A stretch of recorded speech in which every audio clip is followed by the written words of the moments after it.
എൻ്റെ പേര് അനിൽകുമാർ ഉഷംബരൻ. ഞാൻ മർഷൻ്റ് നേവിയിൽ ചീഫ് എഞ്ചിനീയറായിട്ട് വർക്ക് ചെയ്യുന്നു. എൻ്റെ പേര് ബിന്ദു. ഞാൻ KTDCയിൽ മാനേജറാണ്. ആക്ച്വലി ഇത് 3-4 ബിൽഡിംഗ് ആണല്ലോ, അപ്പോൾ നമുക്ക് അത് സ്റ്റെയർ കേസ് കയറി പോകുന്നത് അത്ര പ്രാക്ടിക്കൽ അല്ലായിരുന്നു. അതാണ് നമ്മൾ ചൂസ് ചെയ്യാനുള്ള മെയിൻ കാരണം. മാത്രമല്ല, ഇപ്പം നമ്മൾ പ്രസൻറ്റ് മാത്രമല്ലല്ലോ നമ്മൾ ചിന്തിക്കേണ്ട. ഇൻ ഫ്യൂച്ചർ നമ്മൾ ഗ്രൗണ്ട് ഫ്ലോറിലോട്ട് മാത്രം കൺസ്ട്രെയിൻ ആവാൻ പാടില്ല.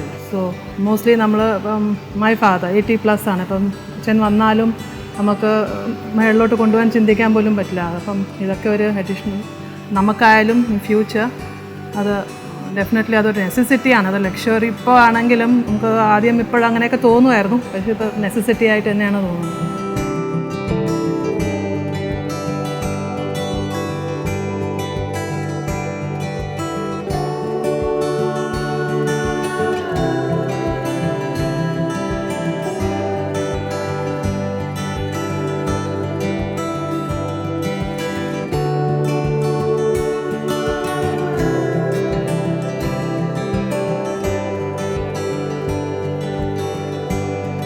ബേസിക്കലി ഞാൻ എഞ്ചിനീയറാണ്. ഒരു ഹൈഡ്രോളിക് ലിഫ്റ്റിനെ കുറിച്ച് നമുക്ക് അതിൻ്റെ മെയിൻ്റനൻസും കാര്യങ്ങളൊക്കെ അറിയാമെന്നുള്ളതുകൊണ്ടും പിന്നെ ഇത് സിംഗിൾ ഫേസ് ആയതുകൊണ്ടും ആണ് ഞങ്ങൾ ഇത് ചൂസ് ചെയ്യാൻ വേണ്ടിയിട്ടുള്ള മെയിനായിട്ടുള്ള കാരണം.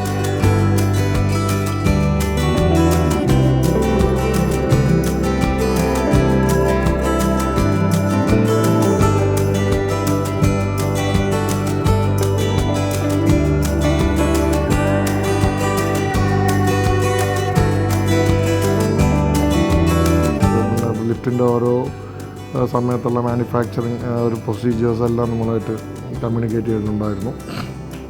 ഒക്കെ തന്നെ നിങ്ങളുടെ സൈഡിൽ നിന്നുണ്ടായിരുന്നു. പിന്നെ നല്ല കോപ്പറേറ്റീവ് ആയിരുന്നു എല്ലാവരും. നിങ്ങളുടെ ഇവിടെ നിന്ന് സർവീസ് ചെയ്ത ആൾക്കാരായാലും എല്ലാവരും നന്നായിട്ടുണ്ടായിരുന്നു.